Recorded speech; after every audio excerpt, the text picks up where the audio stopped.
Scenarios. What if the virus does like it did to the Prime Minister of Great Britain, incapacitate him for nearly a month, and the virus finally catches the two people running for president, Joe Biden and Donald Trump.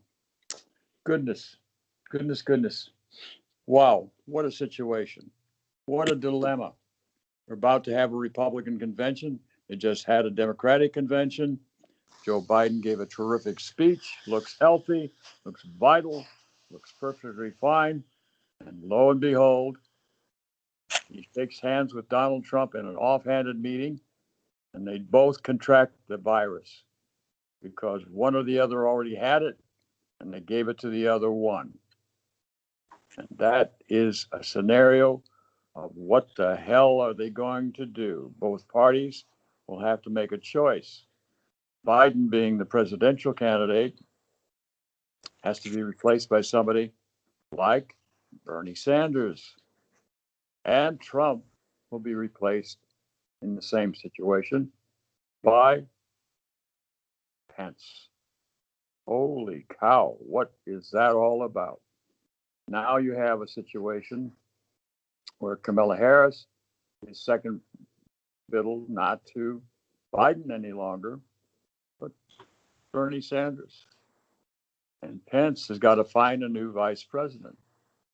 And the logical choice will be for the Republicans, a very successful female governor, former female governor, Nikki Haley, also representative, I think, to the United Nations, I believe. So here you have a new scenario, all with two questionable candidates that might have to withdraw. And in the event that they do have to withdraw, there'll have to be candidates to replace them. That becomes at all a likelihood. Both have the virus. They have to be quarantined for 2 weeks. And if the condition of their virus grows openly, like it did for the United Kingdom, with the Prime Minister becoming ill, it just becomes bizarre. What's the United States going to do? What are the Trumpers going to do? The QAnon people, what are they going to do? If you don't know what QAnon is, it's the question. What is QAnon? Well, QAnon is a story, and there's 71 Republicans behind this story, with the evangelical fervor of it's going to give us all kinds of ways to impugn the Democrats, because most of the people that are attacking under QAnon are accused of being devil worshippers, eating children as part of a cannibal cabal, Satan worshiping people through sex trafficking. They're doing this. The Republican Party, 71 different members of Congress have gotten behind QAnon. That's not an opinion, that's a fact. Two of the Senate candidate has won in the primary, and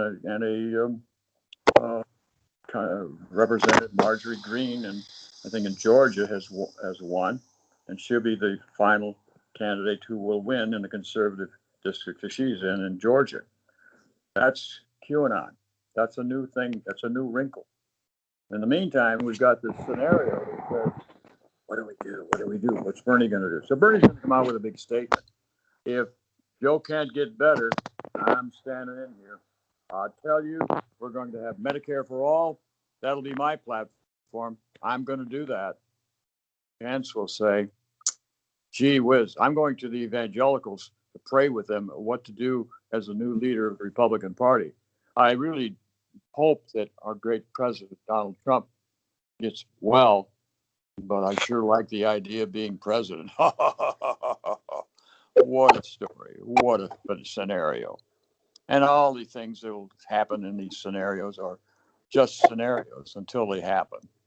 Who thought the virus would show up in the first place? Nobody. Who thought that the presidents could escape it? Everybody. He didn't want to wear a mask. Biden's been wearing a mask, and he still could contract it. It's not, nobody's safe. How serious is the virus? It depends. If you have to be on an iron lung or a ventilator or something to protect your ability to breathe, because your lungs have filled up like foam in a bathtub that you can't control, and you can no longer suck in air because the foam has expanded your lungs so to such an extent. That's kind of what it looks like, what I hear, how the virus does you in. But the Prime Minister of UK, he did survive, but it took him a month to get through it, and they didn't call a special election in Great Britain to cover for him. Nonetheless, things being what they are, these what ifs are quite interesting. And of course, what if the post office fails, or what if it, and if it really is going to fail? What is the issue with the post office? The $25 billion. What's that about? It's a continuing revenue stream for the post office, when it runs out of money at the end of August, will have money to function on, simple, ordinary function. And the current Attorney General, Mr. LaJoy, has decided to play around with the balloting situation, with the sorting machines, to the extent that he made them, several of them incapacitated, so they couldn't function, left them outside in the weather, in the rain, and other things. Had dump trucks come up and pick up post office boxes for mail drops. So there's been an effort to change the way people could have easy access to deal with the mail, until they realized the mail is something that's kind of important. It includes prescription drugs for veterans, includes dental medical appointments that get made and confirmed or not made or failed.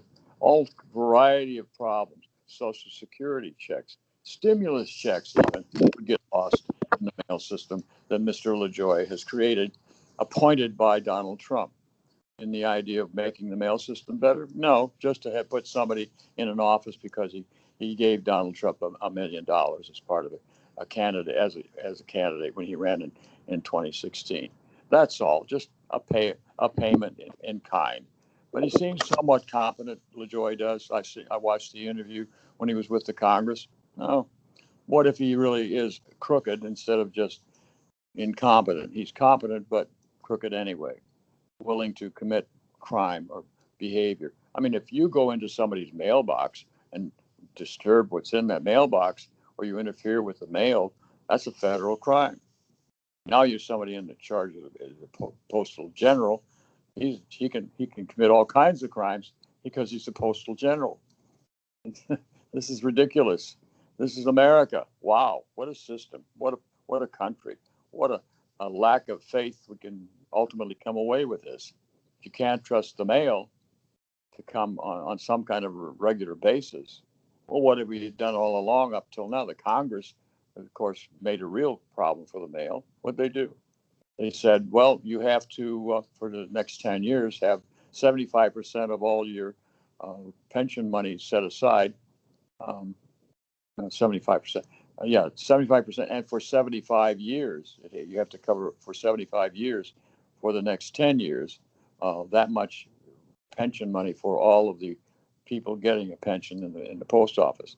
This bizarre idea is designed to break the post office, because the post office has probably in the vicinity of $3 trillion in IOUs promised by the Congress to pay back to the post office.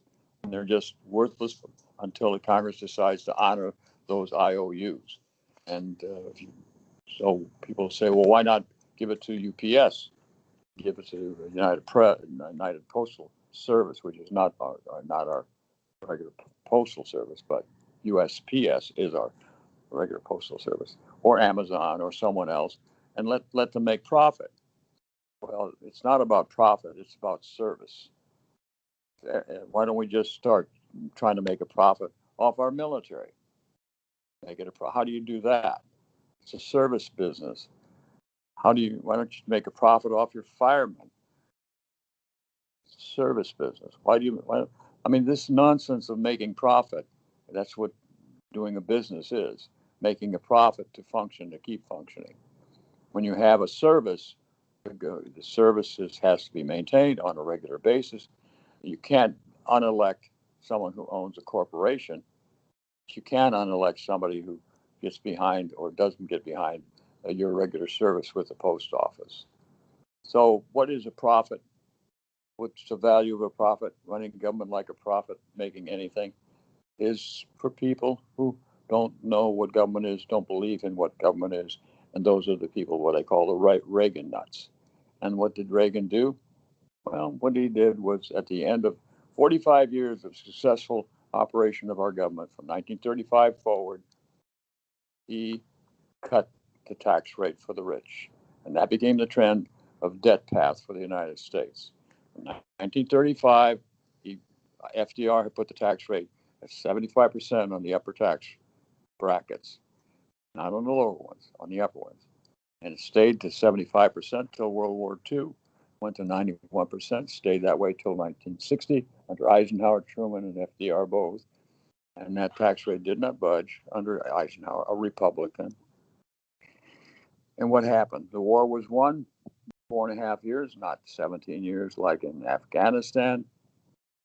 4.5 years, World War II, including the Pacific and the Atlantic. Both two wars were won in 4.5 years. Amazing how incompetent we are today, how modern as we are. What a ridiculous country. We have a military that can't win Afghanistan in 17 or 18 or 19 years. And everybody said at the beginning it was a losing effort, and it's what it's become. So we did that in the space. The 91% tax rate stayed through the interstate highway system, the GI Bill, Marshall Plan, and all variety of things, including the beginning of the Korean War and the end of the Korean War. All that money was paid for and taken care of. And in 1960, here comes John Kennedy, a Democrat, taking over from a Republican who was 8 years president. That was Eisenhower, who kept the tax rate at 91%. Kennedy comes in and drops the tax down to 60, 65, I think it was, and then put it back up to 70. LBJ moved it up to 75, and it stayed that way and went to 70% under Nixon, stayed at 70% for the 6 years of Nixon, 1 term and a half. And then Ford took over after that, finished out Nixon's second term, and the tax rate stayed at 70%. And then Carter came in for his 4 years, and it was 70%. When Carter left office, guess what? This country had no debt. And in 1980, was when this country had no debt.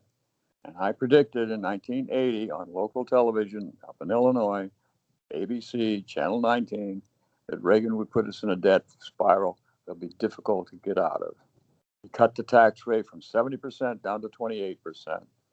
And after 8 years of Reagan, we had $3 trillion in debt. When he took over, the country had just under $50 billion in debt. 50 billion and it's 3 trillion. And Reagan, what did he do? How did he achieve that? He said, government's a problem, not the solution.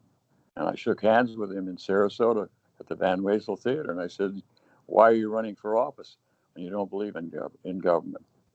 It's only a problem to get rid of or made smaller or some other excuse, not to take advantage of it, not to serve the people. And that was the history of debt. $5 trillion under George Bush Sr. and $4 trillion under Clinton. And under gee whiz, it jumped to 12 and a depression, and kept going up for the first 4 years of Obama, and it moved all the way to 18 trillion in the 4 years with the depression playing out. Obama inherited the depression. He leveled out the economy and got the unemployment rate to 4%. And good old Donald Trump comes along and cuts the tax rate again, puts the deficit through the roof with $1 trillion immediately in the first year. But he made the economy better. He got it to 4% unemployment, just like Obama. Wow, but it was so much better if Trump did it than if Obama did it. Obama only inherited a depression. Trump inherited a leveling economy. And then he got stuck with the virus.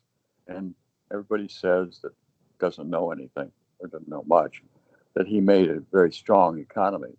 No, he maintained a very strong economy, but with a false economy, with the cutting of taxes of the rich, undercut the very future of debt. And if the Fed doesn't decide to go below the 0% on the tax rate, which they've just decided to do, they can pull the rug out from our entire economy by saying we're going to raise interest rates, and the economy will fall apart. The interest rates will kill the debt and raise the debt to an impossible level. So we will have a real issue. And if it's played by the political rules, then if it's Bernie Sanders who's the president because he replaced Biden who got the virus, and if it's Pence who replaced Trump because of the virus, and they're the president, all in all, it'll be a royal mess. That's the inheritance that Trump has left behind. That is quite a remarkable thing. But nonetheless, what if is always an interesting scenario. And we'll give you some more what ifs down the road. Thank you so much for coming to the edge.